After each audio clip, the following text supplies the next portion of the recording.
Bonjour, bon week-end. J'espère que vous allez bien. Moi aussi, je vais très bien. Dans la bague, au solo là. Journal et Lopo, 65 ans après la disparition de Patrice Emery Lumumba. Que devons-nous retenir de ces grands hommes? Si je dois parler de Lumumba, c'est-à-dire ça va me prendre même des années. Parce que Lumumba, c'est pas un nom, c'est une idéologie. Il faut tout inculquer en batu. Yangwana somi bengi Lumumbi c'est aux traître. Lumumba n'a pas trahi. Lumumba n'a pas été traître. Lumumba n'est pas allé chercher les armes chez les voisins pour tuer ses frères. Non. Lumumba n'est pas mort pour la cause du Sankuru. Il est mort pour la cause du Congo, du Grand Congo. Bozawa, oh, poids politique, poids politique. Bino boleke Lumumba n'a poids politique. Mais Lumumba n'est pas allé chercher les armes. Il a parlé dans son pays. Mundela bangi ya chena sid. Pour ukaike o wana aza idéologie. Lelo on parle de Lumumba. Bato bo melara champagne. Bano ba papa na bino ba melara champagne. Et Lumumba kufara. Ba papa bino ba komo na bango etanga malora Patrice Emery Lumumba. Est-ce que ba komo na bango eza ba référence, eza idéologie ezati. Mais Lumumba reste idole. Le lumumbisme, c'est une idéologie qu'on doit inculquer à la jeunesse. Un Lumumbi, ça ne trahit pas. Un Lumumbi, ça ne va pas prendre les armes pour faire du mal à ses frères. Lumumba n'aurait jamais fait ça. Bino boya awa, hein? Bata politique a chanté le pamba, bat très. Serait connu pour gouverner, mais moi j'ai beaucoup de députés. Moi je suis leader dans tel secteur. Je suis leader ceci. Je dois avoir beaucoup de ministères. Mais bat parti à Mboka la bino kagama a ouele liang. Alobi bo pesa qui est silence radio bo lobat. Bino bo kaisi so Lumumba zaki Sankuru ngeken. Même bas Sankura bangé bandi matin. C'est parce que les loba n'ont soit est merci parce que vous comprenez que non président Félix n'a qui ça la mission. A qui ko luke la bino pe batouana te. Bino mo bo sali bilan que des morts. Mais bino bo loba qui aime 23 aspirations à peuple. Tu sais que d'avoir na biso aboma bisota. Bon luki bo banosi matina ba institution zo simba te bino nde ba criminel ba sanguinaire papa maman place oza okoya na vidéo yebisa mwana na yo ke ba tuti ba boma biso. Ba tout type ba ennemi na biso Kagame aza ennemi à Congolais. Plus de 3 millions de morts ça suffit. Lumumba est mort pour cette cause, pour cette même cause. Il a été le premier à dénoncer haut et fort de la balkanisation. Soroza Lumumbi c'est au trahir au bomi étoile na yo. Pour ce qu'on continue déjà na idéologie Lumumba ya trahison ezarati. Ata marambezo ningana ko trahir te. Ko zo amando kité. C'est parmi biloko Lumumba salate yango esala héros. Tant na lobela ki bosongi vidéo na nga ya Katanga bande wa Katanga. Ngana na baninga wa Katange, ma mère d'ailleurs elle a grandi là-bas, elle a fini, c'est qui rotanga na kin awa. Soy to loba na Katanga pourquoi parce que traîtrise ekotaka par le Katanga. Lumumba tué au Katanga, Simon Kimbangu tué au Katanga. Mais vous-même les Katangais, on a battu les vrais Katangais, les autochtones. Boloba et Lorota. Samba Kaputu. Jusque-là, on ne sait pas qui l'a tué. Professeur Moukena. Il va assister à une réconciliation à Lacron. Il meurt d'une crise cardiaque parce que c'est lui qui avait donné les backlands à Kanambe. Pour lui attribuer que c'était un jumeau qu'il est né au Katanga. Juste avec un casier de Tembo. Selon lui-même, il y a des propos, il y a des vidéos qui dénonçaient cela. Prise de conscience. Personne n'est venu créer le tribalisme, quitter la haine et le tribalisme. On a tué Katumba Mouaké, personne ne s'est levé. Avec un crash à la con, un scénario de mauvais goût. Donc c'est seulement Katumba Mouaké qui devait décéder dans ce crash-là. Tout le monde est vivant. Hein? Comme j'ai toujours dit, les amis de Mouzé de l'AFDED, tous sont morts, même Mouzé. Mais les Kabarebe et autres sont vivants et les Kanambe. Des Bizima, ils sont vivants, mais Mouzé avec ses alliés, tous sont sous la terre. Réveillez-vous nos frères. On vous abat comme ça, comme des chiens, mais vous êtes là à longueur de journée, Kassaï. C'est pas Kassaï qui a tué Mouzé. C'est Kanambe avec Kagame et Museveni. Mouzé ne cessait de le dire dans ce vidéo. Je salue Ibrahim Kabila. Mouzé ne cessait de le dire. Mouzé le disait haut et fort. Ils veulent d'un dirigeant faible pour diriger ce grand pays, ce beau pays. J'ai la vidéo. Et ces gens étaient qui? C'était Museveni et Kagame. Aujourd'hui, vous voulez nous dire que Kanambe Hippolyte, c'est le fils de Mouzé. Pourquoi il est allé chez les ennemis de son père? Tout Koko Filimi. Bah, ça littéraire va comprendre pourquoi on a l'oublié. Enfant adoptif qui a trahi. Il s'associe avec les ennemis de Mouzé. Il tue Mouzé. Et puis il vient faire des Mouzé héros. Qui vous a dit que Mouzé était venu pour qu'on le tue, pour qu'il soit héros? Est-ce que Mouzé avait demandé cela? Mouzé, c'est après qu'il s'est racheté avec l'accord de l'Émera pour dire qu'il n'a jamais trahi le Congo. Il a demandé à l'armée rwandaise de se retirer. Vous avez oublié dans ce pays, lui-même Mouzé l'a dit. Le chef d'état-major était un Rwandais, aujourd'hui Kabarebe au Rwanda. Le chef de la diplomatie, c'était Bizimakara, il est au Rwanda aujourd'hui. Tout sur la Pembe, parce que le père des Pembe des bordures, il s'appelle Patrice Emery Lumumba. Lumumba, c'est mort qui était à congélateur. Ata congélateur, soit bombi fouet bimisa. Mort que soit bombi fouet bimisa. Vaut mieux mourir pour la vérité de Lumumba Koufa, que Koufa pour un mensonge. Bato ba traitaka Lumumba, ba trahissaka Lumumba. Ba meli champagne, ba comment on a été en malheureux Lumumba? Jamais. Un traître restera un traître. Et Mouzé vous a bien dit, n'a jamais trahi le Congo. Malgré que lui-même il avait senti qu'il a trahi parce qu'il a ramené ces gens-là. Des haineux. Kagame n'a pas eu froid aux yeux, il a battu à Biarimana par un tir. Biarimana est mort par crash. Et lui-même aussi il mourra de même. Même Kagame mourra de même. Qui tue par l'épée mourra par l'épée. C'est la Bible qui le dit, c'est pas moi qui invente. Ba Lumumbi c'est. Oh nyon so bengami Lumumbi c'est. Soko tengami et pas ba payozumando que bomi ba Congolo trahi. Qui est bara olongo Lumumbi c'est. Mbala moko ezakadi ki kotak. Parce que Lumumba botolo moto nae. Parce que Lumumba n'a pas fait ça. Il n'a pas cherché les sons de Congolais. Il a cherché la paix. Que le Congolais vive bien avec ses richesses. A solo li pembe na mundele. Si Kasavubu yo kajolenga no tout à babordu. Lelo Lumumba za exemple. Lumumba lobama akole quand même Kasavubu azaki président.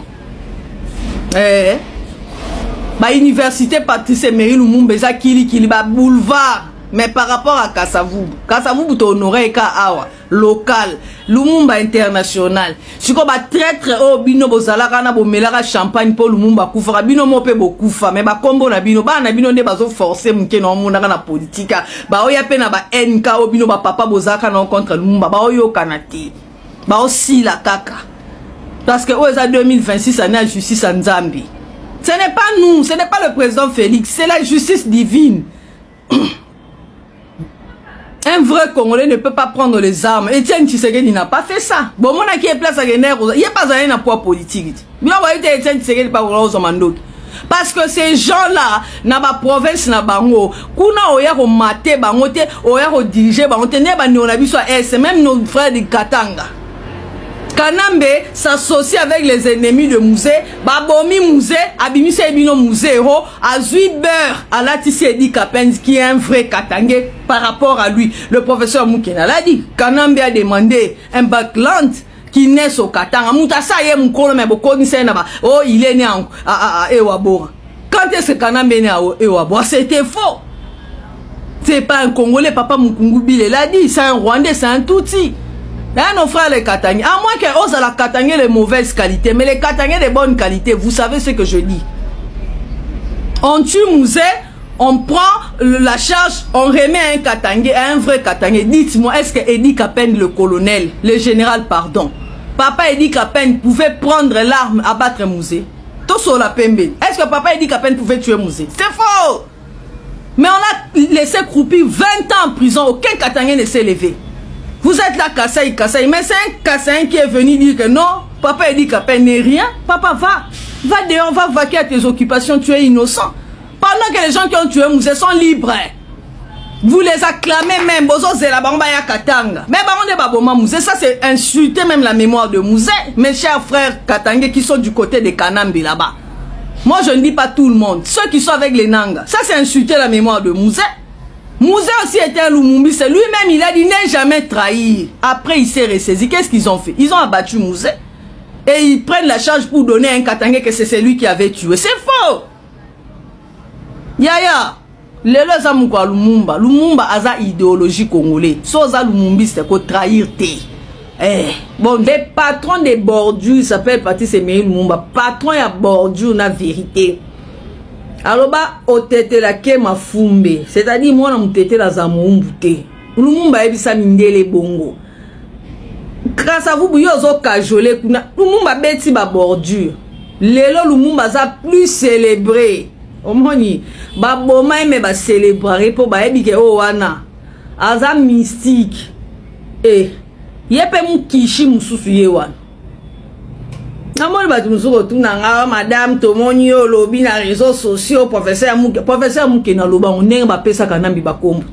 Bango ba loba na kaza tembo. Ba yebite batu musuko ba réseaux sociaux sika. Kutu ngana za na parti azo expliquer ndenge ba vanda kina ba mouillage, ba pesi kanambe backland. Kanambe ebisi bango non, on me dit je suis rwandais, je vais naître au Katanga. Il y en a peut-être non matissa on peut na ba vidéo est belle. Eza IAT professeur Mukena. Donc on est ici bino que pour ba te bien ça te lo ba linga non lo ba sko linga pour mamna lo ben en français faut na lo bona linga pour bo funga ba makutu boka. Professeur Mukena qui ko kufa jour bo créer kao réconciliation katangais réconciliation katangaise avec les Kanambe Katumbi. Professeur Mukena qui ba bomier à sa la crise cardiaque lobina.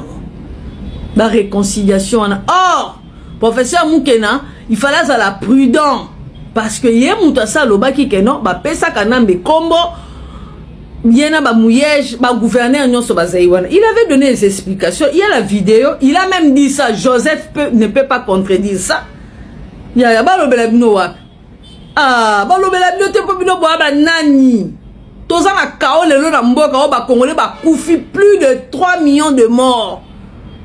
Pour na ko pesa mo na moro bo identité tout kopo fili mi.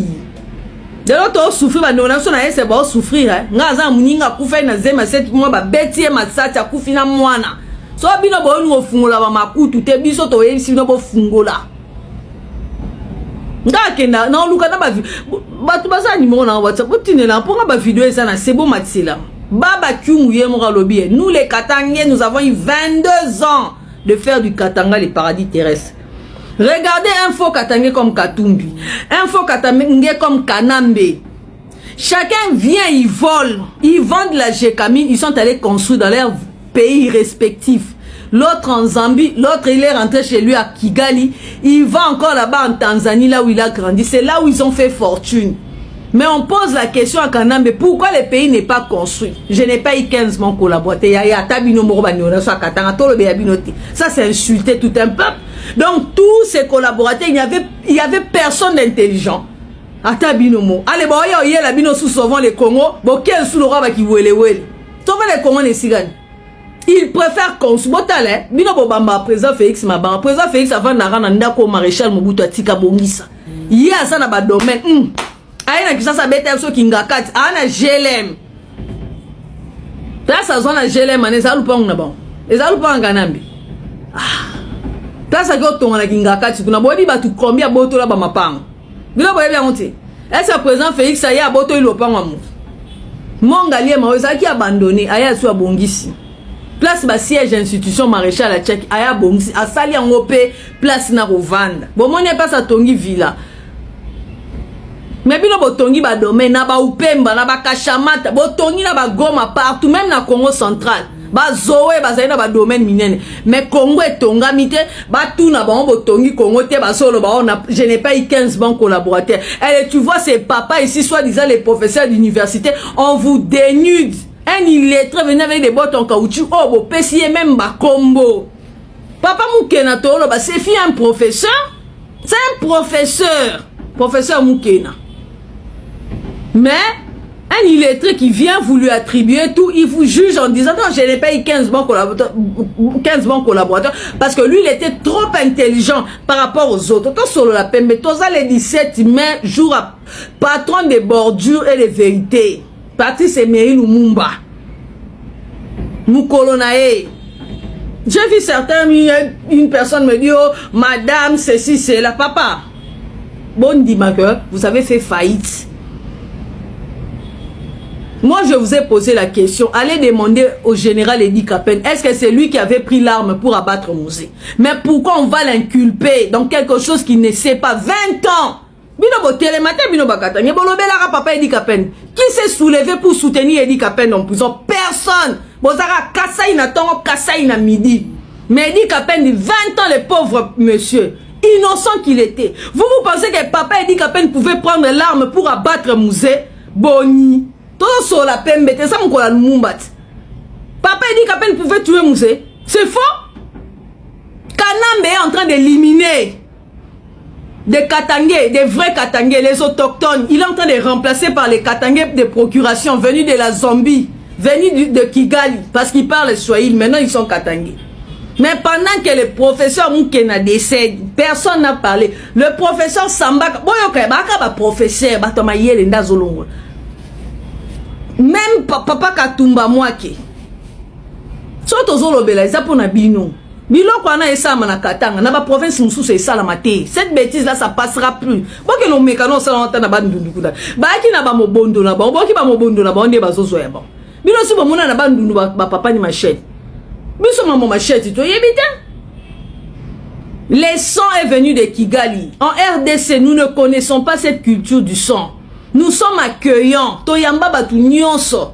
Congolais ebine ba beta mutu masasi, ta ebi makilate surtout biso ba kinois, na ba kinoise. Maintenant Lumumba Koufaki, certains leaders Katangé bon mela champagne. Mais lelo Lumumba est plus cité que bateau ba mela champagne. Bateau ba mela champagne bana na ba onde bazo meka ko se démerder ba bima, ba lobela papa là bas, mais il pèse pas sur la scène internationale. Parle de Lumumba. Dis seulement que je suis de la province de Patrice Emery Lumumba. Et puis ça mundele. Au moins la bandino li solo. Mais yo botanga ba komba bato ba mila champagne. Mundela qui pas bon. Lumumba c'est une idéologie.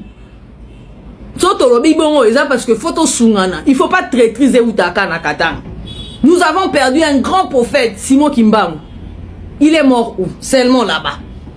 Pourquoi les autres provinces n'accueillent pas ces gens-là? Seulement vous. Kanambe est venu pour rien, au moment même Mouzé ne pouvait vendre la Gécamine. Hein? Mais Kanambe a vendu la Gécamine. Katumbi est venu vous tromper, il était en train de faire les bunga. Vous n'avez même pas de bunga, il vendait ça là-bas en Zambie. À bon prix. Pendant qu'au Katanga, il n'y avait même pas la sémoule. Ils vous ont promis de construire. Ils ont seulement promis. Mais Kanambe, il a construit Kachamata, des domaines. Mais l'aéroport de Luano, seulement c'est que le maréchal Mobutu avait laissé. Mais il vient vous dire qu'il est Katangé. Mais pendant que le professeur Moukena nous a dit dans la vidéo que on lui a donné, on lui a attribué. Et puis on crée que non, Kanambe est né à Ewabora. Est-ce que Kanambe connaissait Ewabora? Moi je vais vous poser juste une question. Pourquoi en Koro, les villages natals de Mouzé, là où on avait pris parce qu'ils ont créé Kanambe jumeaux. Donc Jeannette Kabila, pour vous, vous nous dites qu'il est dada. Pardon, elle est une dada, c'est une grande sœur. Mais quand on remplit leur background, elle se retrouve petite sœur. Parce que dada est né le 7 août à Ankoro. L'autre jumeau est né le 4 juin à Ewabora. Vous voyez un peu, hein? La vérité, elle est têtue. Ça fait mal, mais il faut accepter. Il faut seulement accepter. Dans la vie, il faut être humble. L'orgueil ne paye pas. Il faut seulement accepter. Moi, d'ailleurs, je me soucie de vos leaders. Tous ces gens-là, comme le professeur Samba Kaput, un homme très intelligent, un professeur que moi j'ai connu, même sa femme, qui est parti comme ça, éliminé par Kanambe. Sans suite. Personne ne sait les vers pour dire qu'on a tué nos leaders. Mais si c'est s'agit de Kassaï, qu'est-ce que Kassaï a fait? Les Kassaï ne tuent pas vos leaders. Aucun Kassaï n'a tué vos leaders. Tous ces gens que moi j'ai cités là, personne du Kassaï ne les a tués. C'est votre fils. Aujourd'hui, il est avec les ennemis de Mouzé. Mouzé ne cessait de crier sur les vidéos. Kagame, Museveni, ils veulent des dirigeants faibles. Balingi dirigeants faibles pour monter la bino. Sabino ba esclave. Mouzé l'a dit. So bana ba vidéo te bozana bimisa ba vidéo Mouzé na tcha na page na ngana épinglé po eze belé ça na c'est pas moi, c'est Mouzé qui nous a dit ça. Siko lelo ye mwana Mouzé ki ofanda suna bineme Mouzé yaya. En tout cas, je salue Bohem Kabila. Boko tu n'aura papa Edi Kapenzi, papa Mkungubila za. Boko tu ne ba question répondre bien.